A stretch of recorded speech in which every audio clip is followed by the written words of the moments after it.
ഇല്ല, അമ്മയ്ക്ക് വേറെ ഇടാൻ ബാഗുണ്ട്.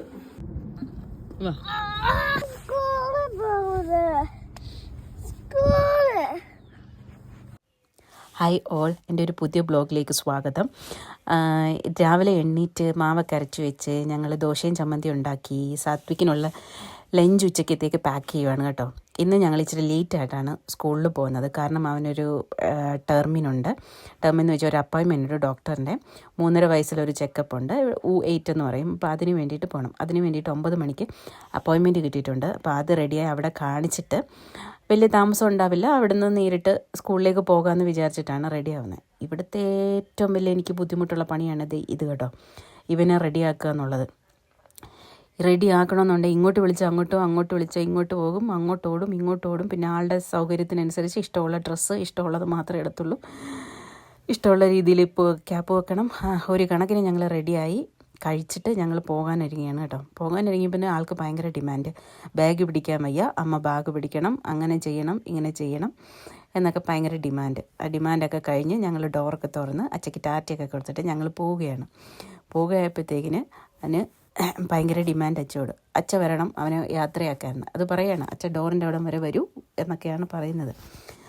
അങ്ങനെ ഞങ്ങൾ ഇവൻ്റെ ഇതനുസരിച്ച് നോക്കി നിന്ന് ഭയങ്കര ലേറ്റ് ആവുമെന്ന് അറിയാവുന്നതുകൊണ്ട് ഒരു കണക്കിന് ഞങ്ങൾ ഇറങ്ങി അച്ചയ്ക്ക് ടാറ്റയൊക്കെ കൊടുത്തിട്ട്. പിന്നെയുള്ള വരവുണ്ടല്ലോ, ആൾക്കിവിടെ വഴിയൊക്കെ നല്ല പരിചയമായതുകൊണ്ട് പുള്ളിയുടെ ഇഷ്ടത്തിന് പതിയെ ചാടി തുള്ളി കളിച്ചൊക്കെയാണ് വരുന്നത്. നേരെയുള്ള വഴിയൊന്നും ഞങ്ങൾക്ക് വലിയ താല്പര്യമില്ല. ഞങ്ങൾക്ക് കല്ലും മുള്ളും നിറഞ്ഞ വഴികളിലൂടെ നടന്ന് ജീവിക്കാനാണ് താല്പര്യം എന്ന് പറഞ്ഞിട്ട് കല്ലിൻ്റെ പുറത്തൂടെ കയറി നടക്കുകയാണ്, വീഴാതിരിക്കട്ടെ. അങ്ങനെ ഞങ്ങൾ നടന്ന് റോഡൊക്കെ ക്രോസ് ചെയ്തു അപ്പുറേ ചെന്ന് ഇവിടെ അടുത്ത് നടക്കാനുള്ള ദൂരമുള്ള ഒരു 5 മിനിറ്റ്. ഈ സ്ഥലം ഇവിടുത്തെ എൻ്റെ വീടിന് തൊട്ടടുത്തുള്ള സ്ഥലമാണ് കേട്ടോ. ഇവിടെയാണ് എല്ലാ കാര്യങ്ങളും നടക്കുന്നത്. ഇവിടെ ഒരു ടൗൺ സ്ക്വയർ പോലെ ചെറുതായിട്ട് അതൊക്കെ കഴിഞ്ഞ് ഞങ്ങൾ നേരെ ഡോക്ടറിൻ്റെ അടുക്കലെത്തി. Kindergarten SIM. പിന്നെ പുള്ളിക്കാരിക്ക് സ്റ്റെപ്പ് ഉണ്ടപ്പോഴത്തേക്കിന് നടന്ന് കയറണ്ട, ഇഴഞ്ഞ് കയറണം. ആയിക്കോട്ടെ എന്ന് ഞാനും വിചാരിച്ചു. പിന്നെ ഞങ്ങൾ അവിടെ ചെന്ന് അവിടെ കയറിയിരുന്നു. പിന്നെ ഇവിടെ ഇരിക്കുന്ന കുറച്ച് നേരം വെയിറ്റ് ചെയ്യാൻ വലിയ ബുദ്ധിമുട്ടുള്ള കാര്യമല്ല കേട്ടോ. കാരണം എന്ന് വെച്ചാൽ ഇവിടെ വന്ന് കളിക്കാനൊക്കെ ഇഷ്ടം പോലെ സാധനങ്ങളുണ്ട്. അപ്പം പെയിൻറ്റ് ചെയ്യേണ്ട പിള്ളേർക്ക് പെയിൻറ്റ് ചെയ്യാം. അപ്പം അതുകൊണ്ട് തന്നെ പിന്നെ ഈ ഒച്ചയൊക്കെ ഉണ്ടാകുന്നതുകൊണ്ട് ഞാൻ ഡോറൊക്കെ അടച്ചിട്ടിട്ട് കുറച്ച് നേരം അവിടെ ഇരുന്നു. അവർ 9 മണിക്കാണ് അപ്പോയിൻമെൻറ്റ് തന്നെന്നുണ്ടെങ്കിൽ കുറച്ചും കൂടി ലേറ്റായി നമ്മളെ വിളിക്കാനായിട്ട്. അതുവരെ അവിടെ ഓക്കെ ഇതൊക്കെ കളിച്ചും പെയിൻ്റൊക്കെ അടിച്ചും ഇങ്ങനെ ഇരുന്നു. അത് കഴിഞ്ഞിട്ട് ഞങ്ങൾ അവിടെ നിന്ന് ഇറങ്ങി നേരെ നമ്മൾ പോവാണ്. ഞങ്ങൾക്കുള്ള ബസ് വന്ന് കിൻഡർഗാർട്ടനിലേക്ക് പോകാനായിട്ട്. ബസ് കയറി ഇറങ്ങി. ഇനി നടന്നു പോകാനുള്ള കുറച്ച് ബുദ്ധിമുട്ട്. പുള്ളി കളിച്ചോണ്ടേ നടക്കത്തുള്ളൂ. അങ്ങനെ നടന്ന് ഞങ്ങൾ കിൻഡർഗാർട്ടൻ്റെ സൈഡിലെത്തി. അതിനിടയ്ക്ക് നിന്ന് ആ കാറിൽ തുടയ്ക്കാനും കാറിൽ മഞ്ഞിരിക്കുന്ന തുടച്ച് കളയാനാണ് കേട്ടോ. അങ്ങനെ ഞങ്ങൾ എത്തി ആളെ അകത്താക്കിയിട്ട് ഞാനവിടെ വെയിറ്റ് ചെയ്യാണ്. എന്തായാലും 11:30 ആയി. ഇപ്പോൾ 1 മണിയാകുമ്പം അവൻ്റെ ഫുഡ് കഴിഞ്ഞിട്ട് വിളിച്ചിട്ട് വരാമെന്നുള്ള രീതിയിൽ ഞാനും അവിടെ ഇരുന്നു. വരുന്ന അവസ്ഥയാണ് കേട്ടോ. എത്ര വിളിച്ചിട്ടും ആൾ വരുന്നില്ല. ആളിവിടെ പാത്രം വെക്കുകയാണ്. ആൾക്ക് വരണ്ട. ഒരു കണക്കിനാണ് ഞാനവിടെ ഷൂവും ഇതൊക്കെ എടുത്തിട്ട് ആളെ പുറത്ത് കൊണ്ടുവന്നത്. അവിടെ മറിഞ്ഞ് നിൽക്കുകയാണ്. എന്ത് ചെയ്താൽ വരത്തില്ല. അത് കഴിഞ്ഞിട്ട് അവസാനം അവരുടെ ടീച്ചർ വന്നിട്ട് അവനെ പുറത്താക്കി എന്നൊക്കെ പറയുന്ന പോലെ അവനെ വിളിച്ച് പുറത്തിറക്കി കഴിഞ്ഞപ്പോഴാണ് വരുന്നത്. പുറത്തിറക്കിയിട്ട് അവൻ വരുന്നില്ല, അവിടെ തന്നെ നിൽക്കുകയാണ്. ഞാൻ വരുന്നില്ല അമ്മ എന്നും പറഞ്ഞോട്ട്.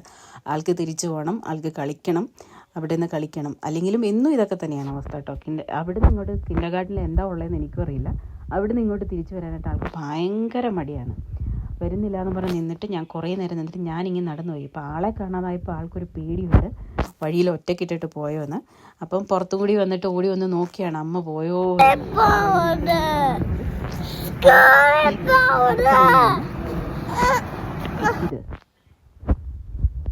ഇപ്പോൾ സ്കൂളിൽ നിന്ന് ഇറങ്ങി വന്നിട്ട് കയ്യിൽ തിരിച്ചു വലിയാണ് കേട്ടോ. തിരിച്ചു പോകാനായിട്ട് വലിയോട് വലി. ഒരു കണക്കിന് ഞാൻ വലിച്ചുകൊണ്ട് വരിക എന്നൊക്കെ പറഞ്ഞിട്ടില്ലേ, അതേപോലെയാണ് പകുതി വരെ എത്തിയത്. അത് കഴിഞ്ഞപ്പോഴത്തേന് എൻ്റെ നിന്ന് ബാഗൊക്കെ വാങ്ങിച്ചിട്ട് അവിടെ കുത്തിയിരിപ്പായി, ഞാൻ വരുന്നില്ല എന്ന് പറഞ്ഞിട്ട്.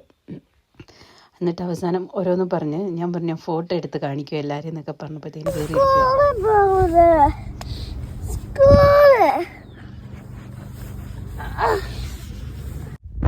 ഞാനൊക്കെ സ്കൂളിൽ പോകുന്നതിന് കരച്ചിലായിരുന്നു. ഇവിടെ സ്കൂളിൽ നിന്ന് വരാനായിട്ട് കരച്ചിലാണ്. അവസാനം അടവെടുത്ത് കാലിൽ കെട്ടിപ്പിടിച്ച് കിടക്കുകയാണ്. അമ്മ ഞാൻ വരത്തില്ല എന്ന് പറഞ്ഞിട്ട് കാലിൽ കെട്ടിപ്പിടിച്ച് റോഡിൽ കിടക്കുന്ന അവസ്ഥയാണ്. പോകുന്ന ആൾക്കാരൊക്കെ നമ്മളെ നോക്കുന്നുണ്ട്, ഇതെന്താണ് ഈ കൊച്ചുവാട്ടി കിടന്ന് കാണിക്കണേന്ന്.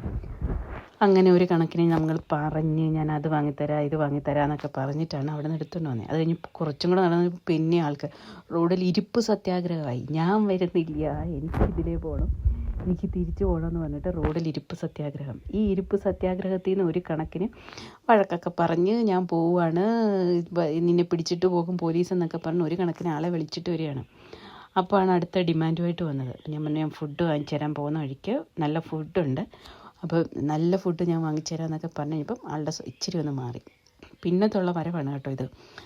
അപ്പോൾ അതിയെ നടന്ന് വഴിയെ കാണുന്ന കമ്പും കോലും എല്ലാം എടുത്ത് കാണുന്ന ഹോട്ടലെല്ലാം വിട്ട് കൂത്തി ഇങ്ങനെ നടക്കുകയാണ്. ആദ്യം ഒരിടത്തെല്ലാം ടെസ്റ്റ് ചെയ്തു. അതിനകത്ത് ആദ്യം കാണിച്ചത് കല്ല് വലിച്ചെറിയലായിരുന്നു കേട്ടോ. റോഡിലേക്ക് വണ്ടി വരുന്നുണ്ട്, ഇവൻ കല്ല് വലിച്ചെറിയുന്നു. നല്ല പണിയായിരുന്നു. അത് കഴിഞ്ഞ് വഴക്ക് പറഞ്ഞപ്പോഴത്തേക്കിനാണ് കമ്പെടുത്തിട്ട് ഈ ഡ്രെയിനേജിനകത്ത് കുത്തി നോക്കുന്നത്, എന്തെങ്കിലുമൊക്കെ കാണിക്കണം. അങ്ങനെ അവസാനം ഞങ്ങൾ കടയിലെത്തി കഴിഞ്ഞപ്പോഴത്തേനും അവിടെ ചേട്ടൻ നല്ല മ്യൂസിക്കൊക്കെ ഇട്ടിട്ട് ആൾക്ക് ഡാൻസൊക്കെ കളിക്കാൻ തോന്നുന്നുണ്ടായിരുന്നു. ചെറുതായിട്ടൊക്കെ ഒന്ന് ആടിയൊക്കെ നിന്നു. എന്നിട്ട് ഞങ്ങൾ അവന് ഇഷ്ടപ്പെട്ട ഒരു ബർഗറൊക്കെ പറഞ്ഞ് അവിടുന്ന് ചേട്ടൻ റെഡിയാക്കിയാണ് കേട്ടോ പെട്ടെന്ന്. അപ്പം ആളുടെ നോട്ടം എടുത്തത് ഡ്രിങ്ക്സിലേക്കായി. എന്ത് കുടിക്കണം. അത് കഴിഞ്ഞ അവസാനം അതൊന്നും വേണ്ടാന്ന് പറഞ്ഞപ്പോഴത്തേനും ആളെ സമ്മതിച്ച് നമ്മൾ ചോദിച്ചപ്പോഴത്തേക്കിന് നമ്മൾ ബർഗർ ചേട്ടൻ റെഡിയാക്കിക്കൊണ്ടിരിക്കുകയായിരുന്നു. അപ്പം ഞാൻ പറഞ്ഞു റെഡിയാവുന്നു, പാക്ക് ചെയ്ത് തന്ന്. അപ്പോൾ പാക്ക് ചെയ്ത് ഭയങ്കര സന്തോഷത്തോടെ വാങ്ങിക്കുകയാണ് കേട്ടോ. ആ പാക്ക് ചെയ്ത ബർഗർ കൈ കിട്ടി കഴിഞ്ഞപ്പോഴത്തേന് ആളുടെ സ്വഭാവമൊക്കെ മാറി, കുറച്ച് നല്ല സ്വഭാവങ്ങളൊക്കെ വന്നു തുടങ്ങി. പിന്നെ വീട്ടിലെത്തിയിട്ട് ബർഗർ കഴിച്ചു നോക്കിയാൽ മതി എന്നുള്ള അവസ്ഥയായി.